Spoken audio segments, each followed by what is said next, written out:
Nós estamos aqui inclusive com a professora Malu Fontes, mas eu vou direto aqui para um queridíssimo amigo, porque eu tenho uma enorme admiração, enorme por tudo que ele é.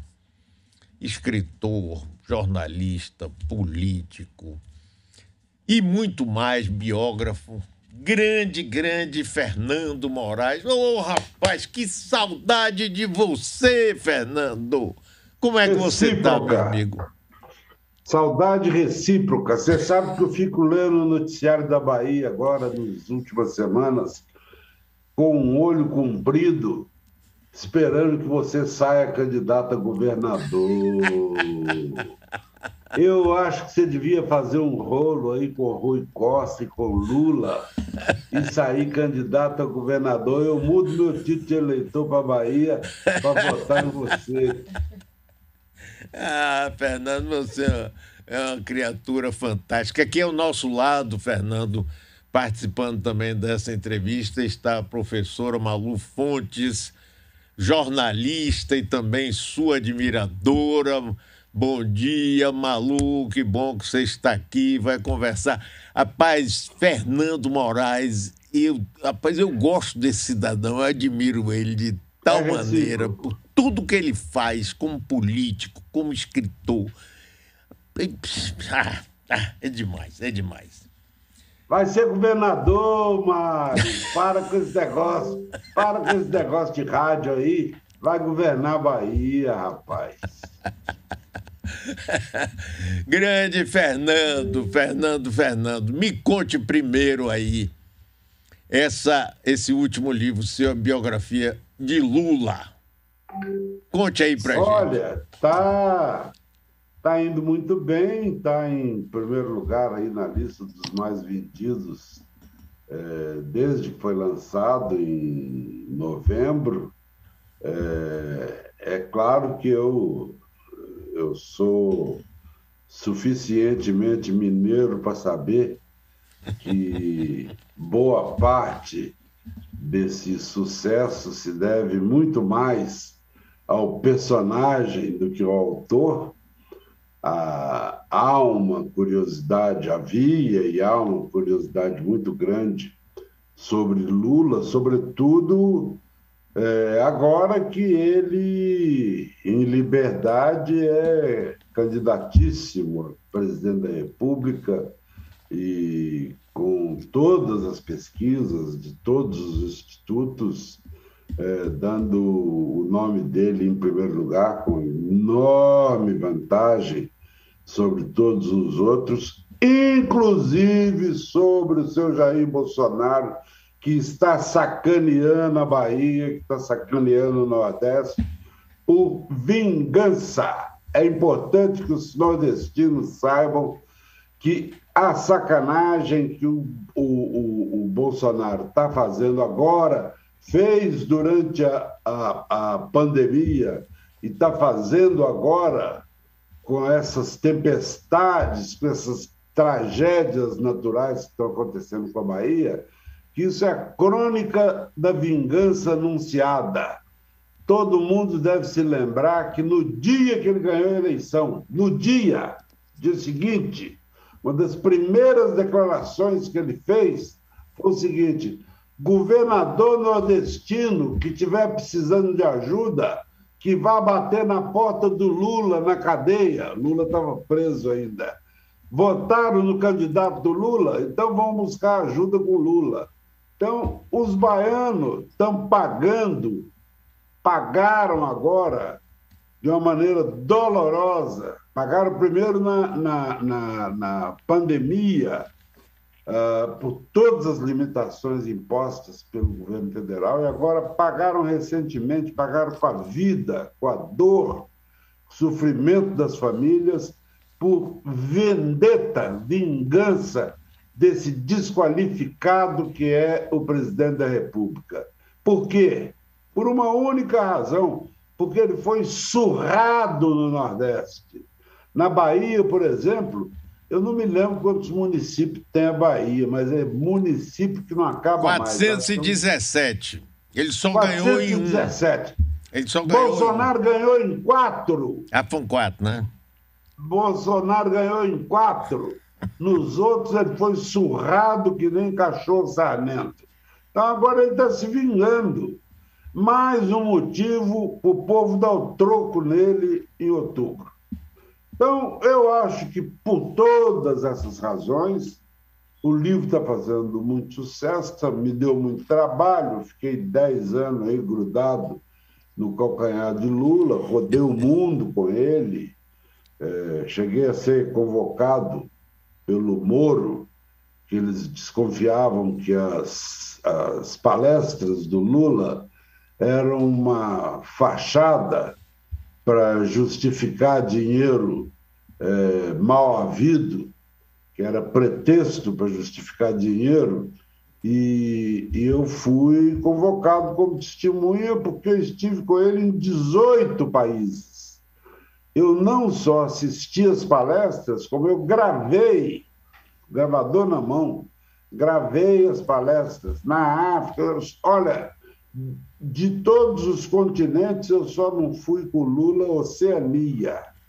Então, eu estou grudado nele desde que ele passou o governo para Dilma. Era para ser um livro diferente, era para ser um livro que ia acabar, ia começar na prisão dele de 80, que eu conto no livro, e vinha rolando até o final do governo dele. O livro deveria terminar na hora que ele passou a faixa para Dilma. Mas aí veio o golpe de Estado contra ela e eu tive o privilégio de acompanhar essa crise toda ao lado do Lula. Ao lado do Lula, desde o comecinho da armação, do impeachment,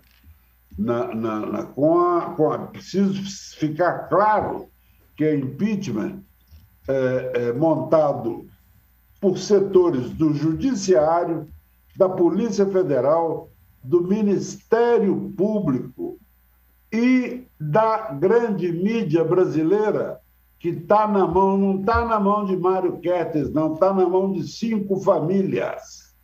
E essas famílias, no meu livro, eu publico, para não parecer que é conversa de palanque, porque o Lula fala muito disso.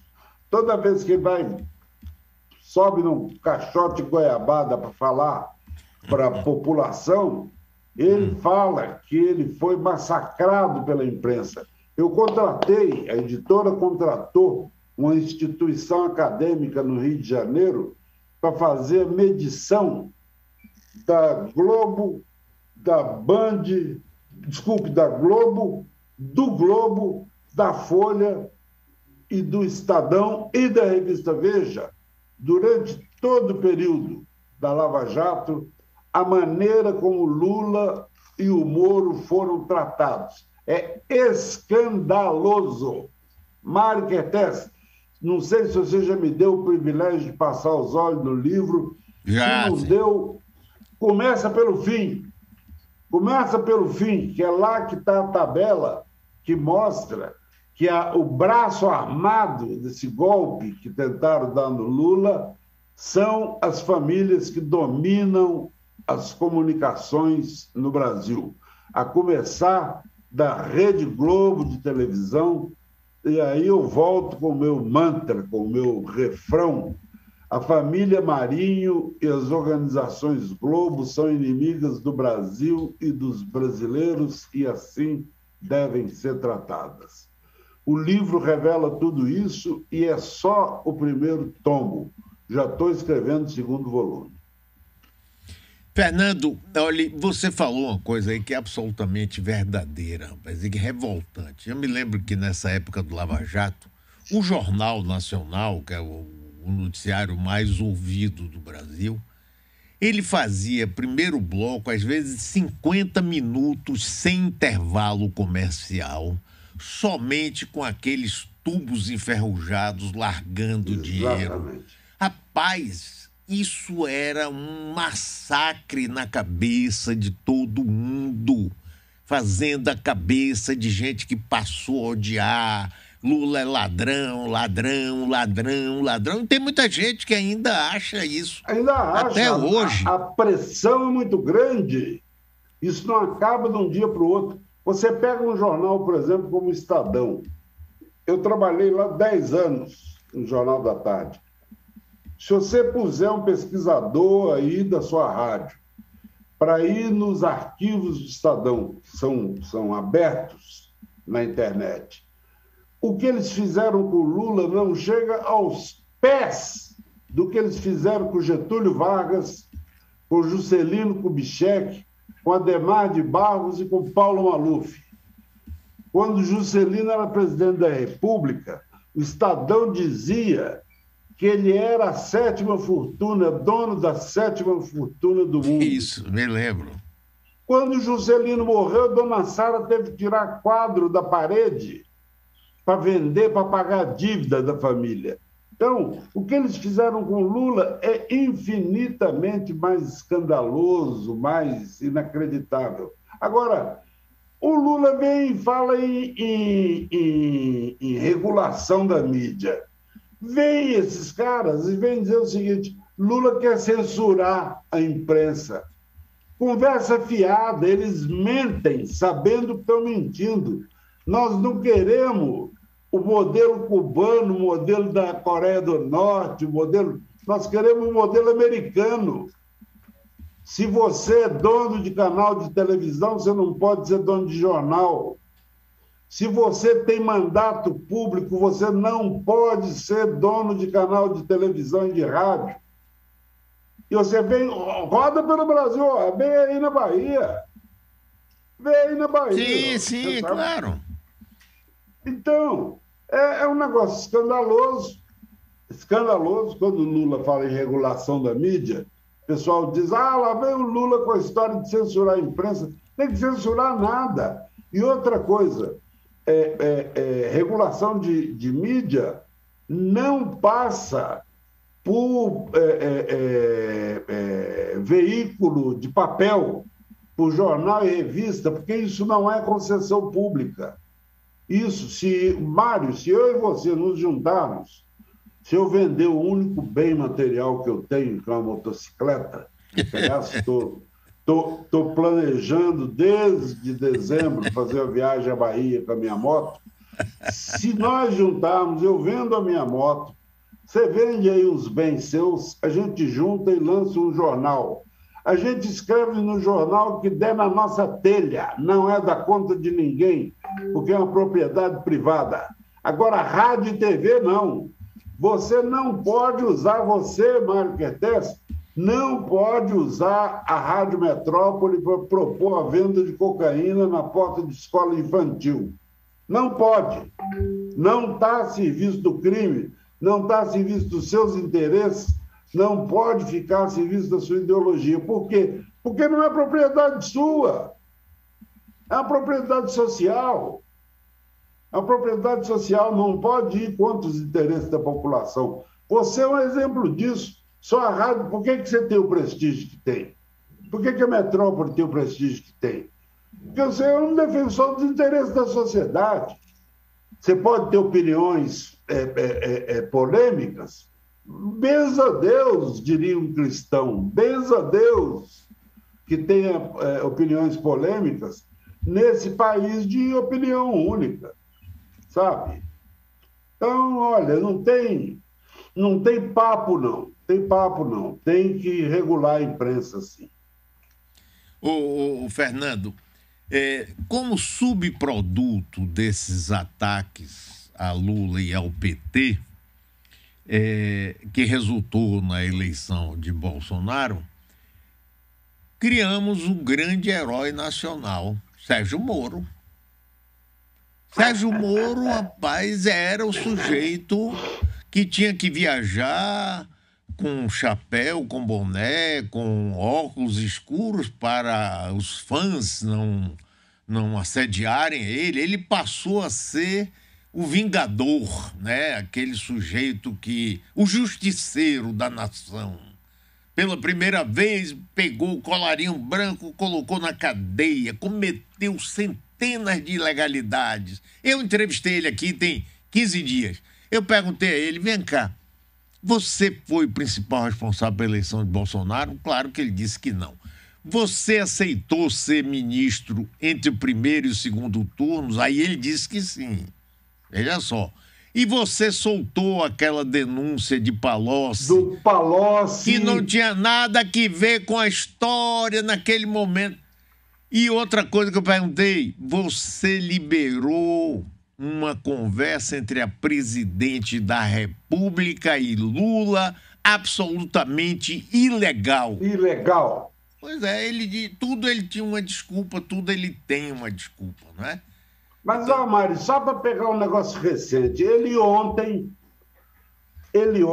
fez uma declaração dizendo que se for eleito presidente da República, que ele vai privatizar integralmente a Petrobras, que é uma empresa quebrada.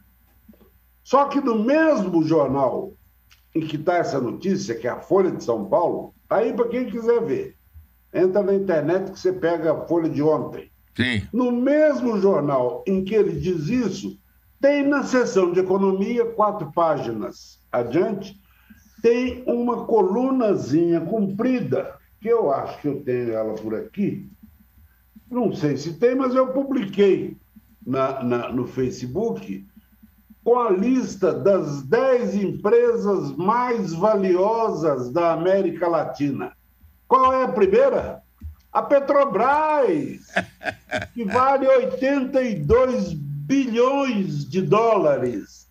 E o Jacu, o marreco de Maringá, vem dizer que vai fechar a Petrobras, vai vender a Petrobras, porque ela é uma empresa quebrada.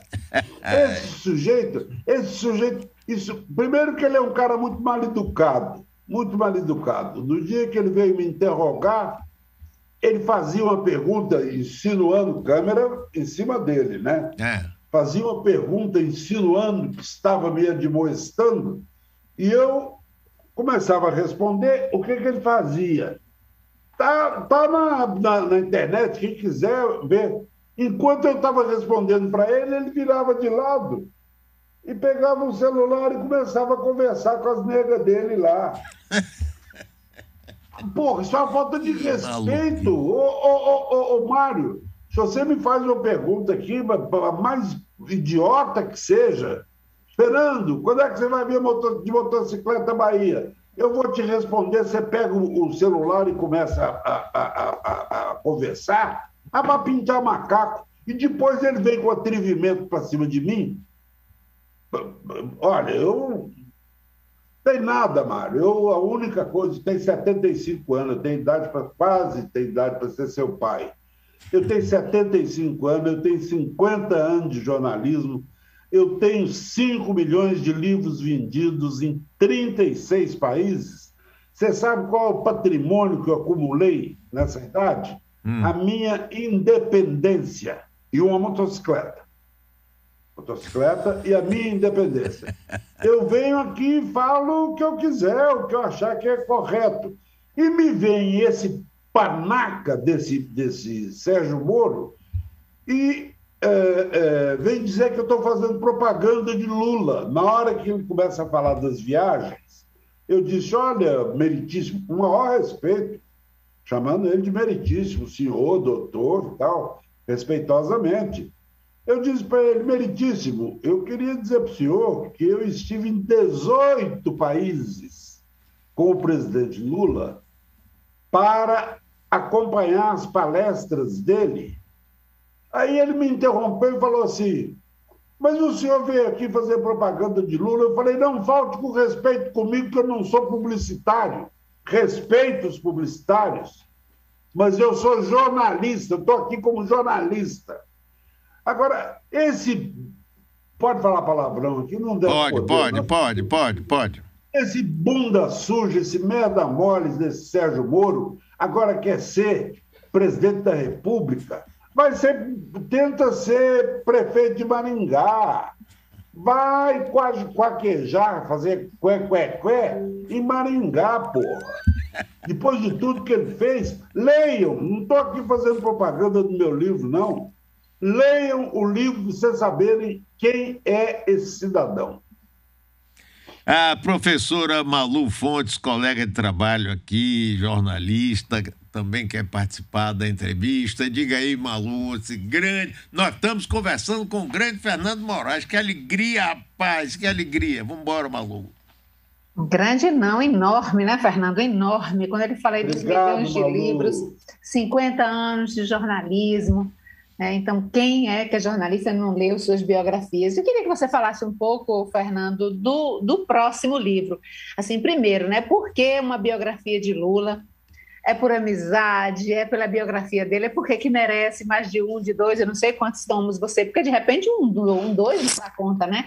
Então, assim, como é que você é episódico, ou seja, segue uma linha do tempo, né? O que que tem? Quando eu digo o que é que tem, não é spoiler no sentido do conteúdo, mas como você se organizou no processo mesmo de produção do livro, né? Você descobriu já desde o princípio que um livro não seria suficiente, né? E se não, como é que você reorganizou a disposição das informações da biografia deste que é um líder, gostando ou não gostando de Lula, independentemente, né, do que tem hoje da polarização no Brasil, como é que você sistematizará e organizará a história de Lula em mais de um tomo e por que mais de um?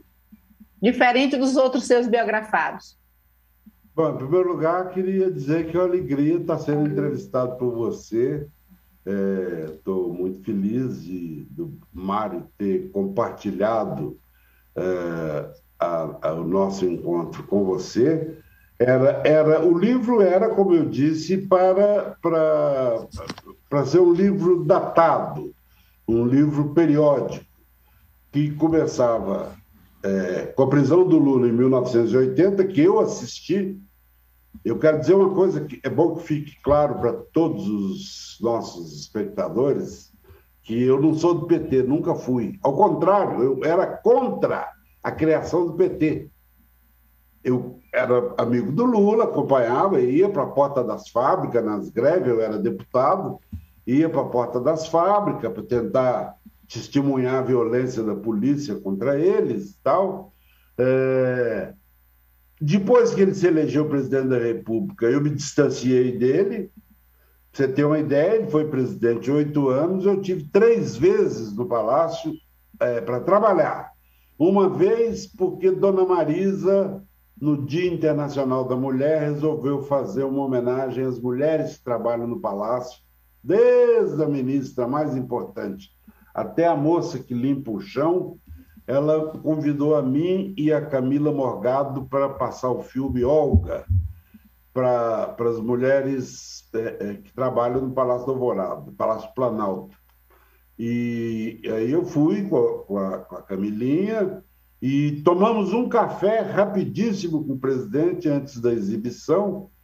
Depois eu voltei ao Palácio para fazer uma entrevista com ele para uma revista do Oscar Niemeyer, a pedido do Oscar Niemeyer, que, aliás, é uma revista que deu um furo nacional. Pela primeira vez, o Lula fala: a minha sucessora vai ser a Dilma Rousseff. Estava todo mundo querendo saber quem ia ser, se ia ser Zé Dirceu, se ia ser Palocci, se ia ser Guxiquem, quem ia ser. E o Lula falou: a minha sucessora vai ser a ministra, que na época era ministra da Casa Civil, Dilma Rousseff. E o terceiro encontro que eu tive com ele nem foi no Palácio, foi uma coisa engraçada, que ele, o Brizola, o Zé Dirceu e o Lupe, presidente do PDT, hoje presidente do PDT, na época era o Brizola, precisavam de um lugar escondido que a imprensa não descobrisse, para fazer uma reunião secreta, que era uma tentativa de aliança entre o PT e o PDT para disputar, eu não me lembro se era a Prefeitura de São Paulo ou se era o governo do Estado. E aí alguém, não sei qual dos 4, sugeriu: faz na casa de Fernando Moraes, que não tem perigo, não tem imprensa na porta, ele não é personalidade, ele não é deputado, não é nada, é um escritor como tantos outros. Então, vieram para cá e fizeram uma reunião aqui que não deu certo. A aliança acabou não se concretizando. Nunca mais estive com ele. Agora é preciso dizer o seguinte, no dia que ele tomou posse do primeiro mandato, eu bati na porta dele, sempre arranja uma aguinha para mim, pelo amor de Deus. Eu bati na porta dele para dizer o seguinte, eu queria fazer um livro sobre o senhor. Falei, aliás, com o Ricardinho Couto, que era assessor de imprensa dele. A minha ideia era fazer um livro semelhante ao que foi feito pelo James Schlesinger com o Kennedy. Os 1000 dias de Kennedy na Casa Branca. Exatamente. Era isso que eu queria fazer. O bastidor da presidência. É fantástico aquele livro, pois é. Eu queria fazer inspirado naquilo. E o Lula falou, tira o cavalo da chuva. O Ricardinho ainda brincou comigo, falou, você é o 185º, 85º jornalista que pede isso para o presidente. Bom, desisti quando ele foi reeleito, eu de novo insisti. Dessa vez eu falei, não me lembro com quem, não falei direto com ele, e recebi a mesma resposta, não.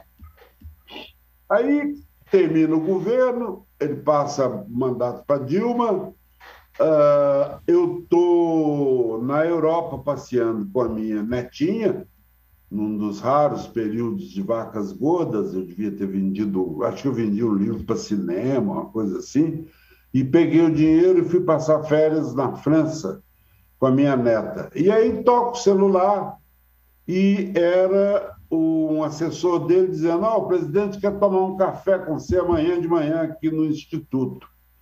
Eu falei, olha, eu estou fora do Brasil, mas se for uma coisa importante, urgente, eu pego o avião hoje à noite, amanhã de manhã estou aí. Falou, não, pode continuar sua viagem aí, quando você voltar a gente conversa. Eu voltei, isso foi julho de 2011. Por que a data é importante? Porque tem muita gente que acha que o Lula só aceitou que se escrevesse sobre ele depois do câncer, que ele teria, segundo essas pessoas, teria tido uma noção muito clara, muito dura, muito dolorosa da sua finitude. Todo mundo vai morrer um dia. Ele acha que ele vai viver até os 130 anos, mas algum dia vai morrer. Então, tem muita gente que acha que depois de ter tido câncer, ele falou, preciso deixar uma memória. E me chamou e falou, aquele seu velho desejo de fazer um livro comigo, está de pé? Falei, está de pé. Então, combinamos, acertei com a editora, com ele. E aí tem uma particularidade que eu acho que é importante, que é o seguinte, ele não leu uma única linha do livro. Uma única linha, ele não leu uma sílaba. E eu até hoje não sei o que ele achou do livro por uma única razão. Falei com ele, acabei de falar com ele por telefone agora. Em nenhum momento eu perguntei para ele o que ele achou, e nem ele tomou a iniciativa de dizer o que achou por uma única razão. Porque o livro não foi escrito para ele. O livro foi escrito para o leitor.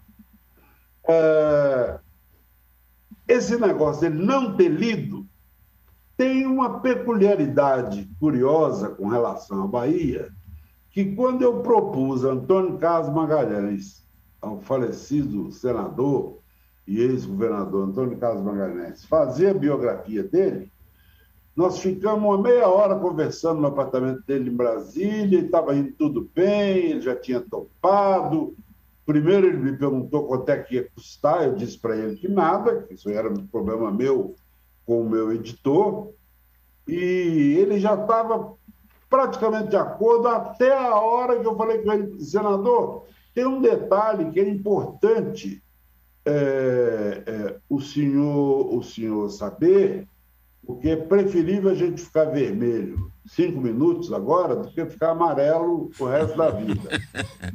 o senhor não vai ler o livro, o senhor vai ler o livro impresso. Ele estava com o paletó pendurado no espaldar da cadeira, assim, em manga de camisa, de gravata, sempre elegante, vocês lembram dele. A CM era um cara que era visivelmente cuidadoso com a sua aparência, e o paletó ali bem passadinho. Na hora que eu falei que ele não ia ler o livro, ele vestiu o paletó, se despediu de mim e falou: vou pensar, a gente volta a falar. Eu peguei o avião, vim embora para São Paulo e falei: bom, essa aí foi para o vinagre.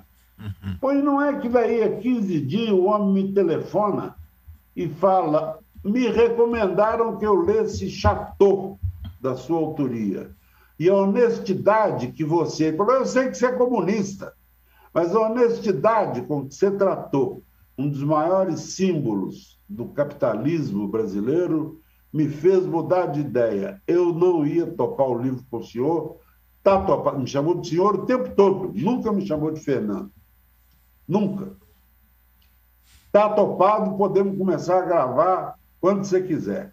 Eu gravei, eu acho que 9 anos com ele, e além das gravações, tem uma informação, que outro dia eu li no jornal aí que tem alguém que vai fazer uma biografia dele, e vieram me perguntar: você não fica preocupado? Eu falei: não, porque as coisas que eu tenho, ninguém tem, nem terá. Claro, claro.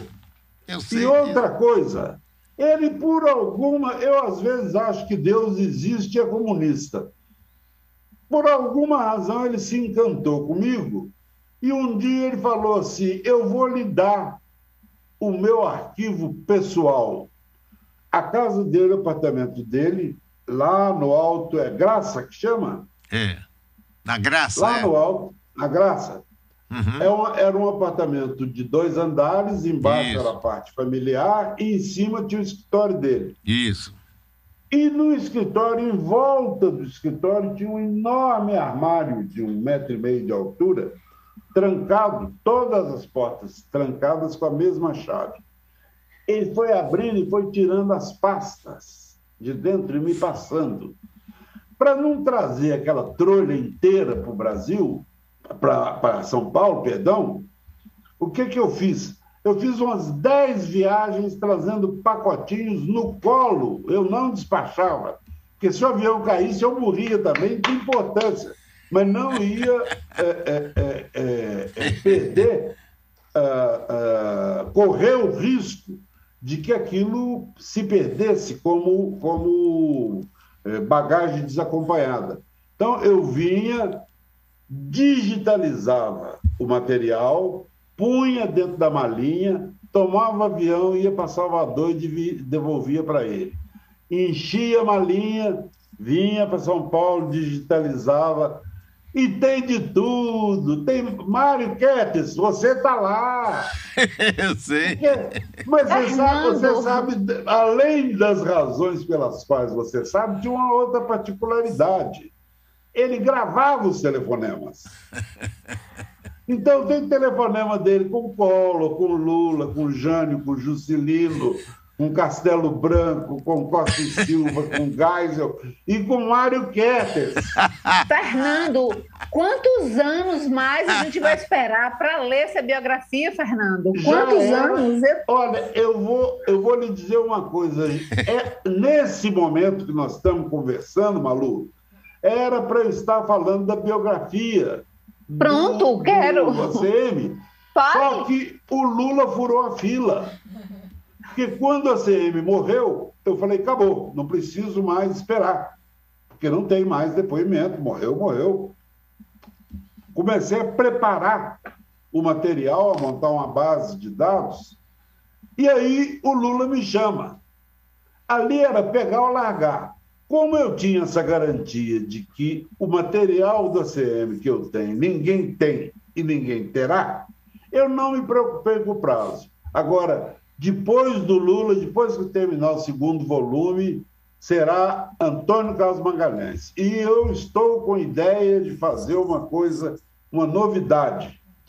Eu já estive em Salvador para conversar com o filho dele, não o prefeito, o O Júnior. Júnior, ACM Júnior. Júnior.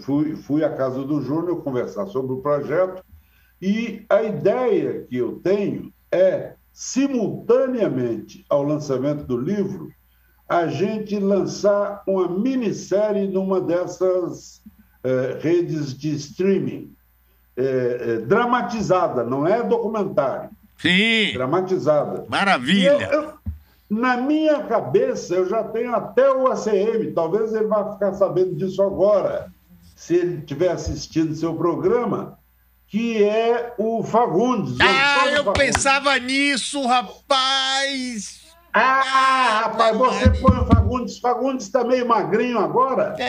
O cabeça branca, rapaz. Isso! Põe ele para comer macarrão durante 15 dias, bota um bigodão branco nele, bem aparadinho. Faz um fiozinho entre os dois dentes. Fantástico, fantástico. E põe o Fagundes para ser o cabeça branca. Aliás, no meu projeto aqui, acaba não sendo assim, o título ideal é esse, Cabeça Branca. Sim! Cabeça Branca. Maravilhoso, maravilhoso. Como o povo gostava de chamar ele. Exatamente, Cabeça Branca. Aí você sabe, Fernando, ele quando começou a conversar com você sabe que eu fiquei brigado com ele 7 anos, uma briga terrível, né? Depois ficamos amigos de novo, eu fui no hospital me despedir dele quando ele estava para morrer, eu tenho ótimas lembranças dele. Aí ele chegou para mim quando começou esse negócio desse livro e disse, eu falei com o Fernando que eu quero que ouça meus inimigos também, não quero essa coisa de uma coisa que só mostrar as pessoas que gostam de mim, não. Exatamente. E agora tem outro episódio. Ele era um grande frasista, né? Grande frasista. É verdade. E uma das coisas que ele disse a esse respeito, de ouvir os inimigos, ele disse o seguinte: eu não quero um processo de canonização para o Vaticano, não. Eu quero uma biografia.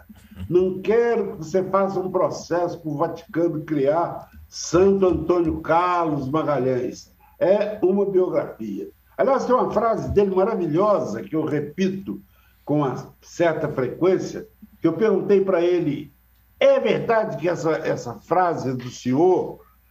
E ele riu e falou assim, não me lembro se é minha não, mas é tão boa que você pode atribuir a mim, que é o seguinte, metade dos jornalistas quer notícia, metade dos jornalistas quer dinheiro. Um bom político deve andar com notícia num bolso e dinheiro no outro. Mas deve tomar muito cuidado para não se confundir e dar notícia para quem quer dinheiro e dar dinheiro para quem quer notícia. É isso mesmo. Então, ele era um sujeito fascinante. Não importa se você tem ódio dele, se você tem paixão por ele. É uma babaquice, sabe, Mário? É uma babaquice da esquerda, da qual eu faço parte, você sabe disso? Sim. Quando eu disse que ia fazer o livro de Antônio Carlos Magalhães, tinha gente que dizia que tinha vontade de vomitar de ouvir aquilo. E eu dizia sempre, e continuo dizendo o seguinte, jornalista que não se interessar por ACM tem que mudar de profissão. Vai ser alfaiate, vai ser engenheiro, vai ser o que quiser. Esse cara foi o único político que esteve 50 anos no poder, com um pequeno hiato, que foram os 2 anos de Itamar Franco. Exatamente. Ele esteve no poder de Juscelino até Lula. Exatamente. O Fernando tem uma história interessante sobre ele, que é o seguinte, ele era amicíssimo de Juscelino Kubitschek, e apesar dele ser o DN, não é? Que era absolutamente contra. Ele adorava Juscelino, imitava Juscelino falando, e ele dizia que com Juscelino ele aprendeu que as obras, ele falava assim, as obras são muito importantes. Aí um dia, Juscelino, caçado, pelo Castelo Branco, liga para Antônio Carlos Magalhães e começa a esculhambar o Marechal Castelo Branco. Aí Antônio Carlos disse, olha, aí Antônio Carlos já estava... Antônio Carlos lutou para ter o golpe militar, né? Sim, e já estava próximo... O último discurso antes da decretação do golpe foi dele. Exatamente. Mas ele já estava próximo de Castelo Branco. Aí ele chegou e disse, Juscelino, presidente, ele chamava de presidente, não fale mal do presidente, ele é um homem bem intencionado, ele vai fazer algumas modificações, mas depois vai voltar à normalidade. Pronto, acabou a conversa. Aí no próximo encontro que Antônio Carlos teve com o Castelo Branco, aí Castelo virou para ele e disse, gostei muito da sua defesa. Tá tudo telefone grampeado. Ah, que maravilha! Não, ele era um tipo fascinante. Bom, ele me contando as conversas dele com Roberto Marinho. Quando o Roberto Marinho, já no finzinho da vida, quando o Roberto Marinho já estava com a cabeça meio... Eu não sei se era Alzheimer, naquela época a gente dizia que o cara estava caduco, né? Senilidade, depois, é isso mesmo. Tá senil, então, e mistura as coisas. Então, ele me contou, por exemplo, uma história muito... tem uma passagem que o Antônio Carlos tinha estado com o Collor e depois teve um encontro com Roberto Marinho, lá na Globo. E o Roberto Marinho chamou ele no canto, pegou ele pelo braço e cochichou no ouvido dele como se tivesse gravação, alguma coisa assim, e cochichou no ouvido dele e falou assim, é verdade que o senhor esteve no palácio hoje? Ele falou, é verdade sim, doutor Roberto. Ele falou assim, Getúlio falou de mim? É uma beleza. Agora, o Fernando tinha outra coisa. Ele não chamava doutor Roberto, ele chamava Roberto. Aí ele me dizia assim, ele ministro das comunicações, ele me dizia, Sarney, presidente da República, só fala doutor Roberto e morre de ciúmes quando eu chego lá e digo, Roberto. Me chamo Roberto. Roberto, eu tenho a impressão que era uma das poucas pessoas no mundo que se dirigia ao Roberto Marinho chamando ele de Roberto. Pois é. E olhe que ele era um sujeito altamente disciplinado, Antônio Carlos. Gigeac Weck, ministro das Minas e Energia, ele presidente da Eletrobras, ele só chamava de senhor. Ele não chamava de você, nada. Ele era muito respeitoso. Agora, no caso de Roberto, ele teve essa intimidade. Agora, eu tenho uma gravação dele aqui, interessantíssima, Fernando, que é o seguinte, está até gravado numa entrevista. No fim do governo Castelo Branco, Castelo não queria de jeito nenhum que Costa e Silva fosse o sucessor. Então, ele, com Golbery e Geisel, resolveram que todos os ministros deveriam pedir demissão e ele renovar o gabinete para tirar o Costa e Silva do Ministério da Guerra. Aí Antônio Carlos vai e conversa com o presidente, com Castelo Branco. Diz, presidente, não faça um negócio desse, porque o senhor vai matar a candidatura de Luiz Viana, que era chefe da Casa Civil, para o governo da Bahia. Aí o Castelo aceitou. Aí ele foi conversar com Golbery e Geisel. Disse, olha, o presidente disse que não vai ter esse negócio, não. Aí o Geisel virou e disse assim, esse Golbery virou e disse assim, então, salve-se a Bahia e foda-se o Brasil. Mas é isso! Tem aqui, ele perguntou para mim numa entrevista, posso falar? Ele fale, tá aí gravado. Não, tem coisas absolutamente fascinantes.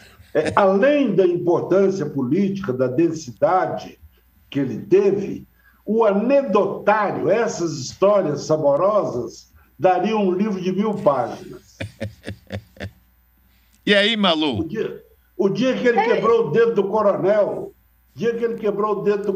que ele foi ver a zona eleitoral, a apuração, Sim, no Fórum Rui Barbosa.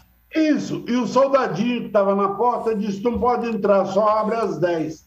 Ele disse, ordem de quem? Do coronel que está aqui dentro. Falou, chame o coronel. E o coronel chegou e veio de dedo no focinho dele. A primeira coisa que ele fez foi pegar o dedo do coronel e quebrar. Aí começamos a conversar. E teve um processo enorme por causa disso. Teve um outro episódio aqui no Palácio da Aclamação, Lomanto Júnior, governador. Entra no elevador pequenininho, que era um elevador bem pequeno, do Palácio da Aclamação, que na época era era a residência do governador, Lomanto, o comandante da região, e Antônio Carlos Magalhães. Aí o comandante da região começa a atacar Lomanto, que quase cai por conta do golpe. Antônio Carlos, rapaz, dá um tapa assim no comandante da região que o boné dele voa. Um escândalo. Malu, fala, Malu. Porque Fernando fica falando, eu não sei, né? Muita gente que eu conheço, a primeira delas, tem assim, uma ansiedade gigantesca. Mas por que Antônio Carlos morreu já faz tanto tempo? Por que Fernando? Né? Faz assim, é quase que uma perversão com o leitor, né? E sabendo o quão você é maravilhoso como biógrafo, está sentado, literalmente sentado em cima desse material até hoje. E só assim, só se deleitando sozinho e contando de vez em quando pra gente. Como você diz que Lula furou a fila e você tem um segundo tomo de Lula, então eu vou agora fazer perguntas objetivas de juiz, né? Então, queremos números. Quando? Pois eu vou te dar números. O segundo tomo vai para as máquinas ou vai para a mão dos leitores em junho de 2023. E Antônio Carlos? Em seguida eu começo a escrever Antônio Carlos. Agora, o livro já está na minha cabeça. Eu diria o seguinte, o livro está prontinho, só falta escrever. Imagina, adoro essa frase. Está prontinho, só falta escrever. E você acha que é um volume só? São 2, são 1000 páginas? Olha, eu prefiro, sempre que posso, eu prefiro fazer livros em um volume só. Mas, às vezes, é praticamente impossível. Você pega, por exemplo, estava por aqui, não está? Você pega os livros de memória de Fernando Henrique Cardoso, que, aliás, são muito bons. Eu recomendo. As pessoas se espantam, dizem, mas como você, recomendando livros do Fernando Henrique Cardoso? São 4 volumes de 1.200 páginas cada um. Ao todo, dá quase 5.000 páginas. Só bastidor. Só aquilo que interessa a jornalista. Agora, você faz um livro de 1.200 páginas, olha, isso, na verdade, é uma arma branca. Isso sabe, aquilo pesa 3 quilos, aquilo é para a mulher se defender do marido em casa, sabe? O marido chega, você dá com aquilo na cara do marido, ele está fora de combate. Então, além do preço, um livro de 1.200 páginas, pouquíssimas pessoas podem comprar e inibe a leitura. O cara olha aquele tijolo e diz, eu não vou ler, não vou comprar um troço desse. Não dá nem para ler na cama de noite, que é muito grosso, muito pesado. Mas eu não sei. Na verdade, quem acaba definindo isso é o personagem, não é o autor, nem a editora. Se chegar num momento que você perceber que não cabe num livro só, parte no meio, faz 2 volumes. Agora está na moda fazer caixa, né? Box. Faz um box, ACM, cabeça branca. Mas tem coisas inacreditáveis. Eu ficaria um programa inteiro, ficaria 10 programas contando coisas que eu vivi. Tem uma passagem maravilhosa que eu tive oportunidade, porque ele era muito esperto, né? Quando tinha episódios que eram marcantes da personalidade dele, ele me convidava para ir a Salvador. Então, por exemplo, a Bahia era pequena demais, ou o Brasil, ou o planeta, pequeno demais para 2 egos tão grandes quanto o de Antônio Carlos Magalhães e o do cardeal Lucas Moreira Neves, que era o cardeal primaz da Bahia. E, portanto, os dois se detestavam. se detestavam. Antônio Carlos se referia a Dom Lucas como Dom Loucas. Você vê que o bicho batia, o bicho furava o olho e chupava o caldo. Bom, o aniversário de Dom Lucas coincide com o aniversário de Dona Canô, mãe de Caetano Veloso. Então, a população se dividia, porque ia a maioria da população cristã e tal, ia lá beijar o anel do cardeal primário do Brasil. Antônio Carlos Magalhães pegava o carro e ia para Santo Amaro da Purificação, beijar a Dona Canô e esquecia o cardeal. E quando o cardeal ameaçou aposentar Monsenhor Sadoc... Isso, que era grande amigo dele. Que casou Antônio Carlos e que batizou todos os filhos de Antônio Carlos, filhos e netos. Dom Lucas, para sacanear Antônio Carlos, ameaçou, como o Monsenhor Sadoc já tinha chegado à idade da aposentadoria, ele pode ou não se aposentar ou ser aposentado pelo seu superior hierárquico. Dom Lucas, para sacanear a CM, decidiu aposentar à força Dom Monsenhor Sadoc. E Antônio Carlos ficou sabendo. Monsenhor Sadoc foi lá e falou: olha, vim me despedir do senhor, porque eu agora vou voltar à vida de cristão comum, porque o cardeal decidiu que, pelo cânon, não sei que número do Vaticano, eu cheguei na idade de aposentadoria. Então, na época, coincidiu que Dom Lucas era candidato à Academia Brasileira de Letras.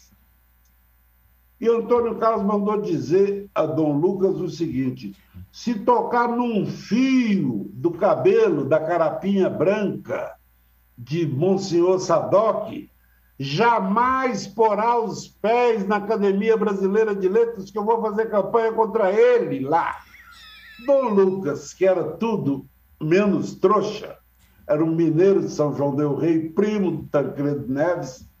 Dom Lucas deixou Monsenhor Sadoc quietinho no lugar e se elegeu para a academia, com apoio do Antônio Carlos. Agora, isso é uma de 1 milhão de passagens da vida dele. É um negócio do banco, da venda do Banco da Bahia. Sim! Para o Bradesco. Pô, isso dá um capítulo, rapaz. Isso dá um capítulo. Eu já conversei sobre isso, já gravei sobre isso com Delfim, que era o ministro da Fazenda. Isso, claro. E que o Antônio Carlos se sentiu traído por ele. Porque de uma hora para outra ele foi informado de que o Amador Aguiar ia descer em Salvador no dia seguinte para assinar o contrato com... Como é que chamava o velho dono do Banco da Bahia? Clemente Mariani. Clemente Mariani. A minha memória está meio melada pelo Covid, de vez em quando escapa o nome. Que o Amador Aguiar ia chegar na manhã seguinte em Salvador, no seu jatinho, para assinar com o Clemente Mariani a compra do Banco da Bahia. Antônio Carlos colocou, a esquerda chamava de SAVAK. Isso, era a polícia secreta dele, SAVAK.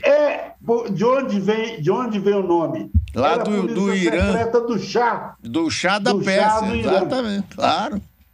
E a esquerda dizia que era a SAVAK de ACM. Era. Pois a SAVAK de ACM, de madrugada, quebrou todas as agências do Bradesco em Salvador para receber o Amador. O Amador Aguiar. É uma maravilha. E outra coisa, desapropriou a casa do Clemente Mariani para transformar numa escola de crianças excepcionais. Exatamente. E deu o nome do pai de Clemente Mariani para a escola. Exatamente. Ele sabia. Agora você sabe, Amador Aguiar, rapaz, foi no Palácio e esteve com Antônio Carlos. Eu estava lá, eu testemunhei.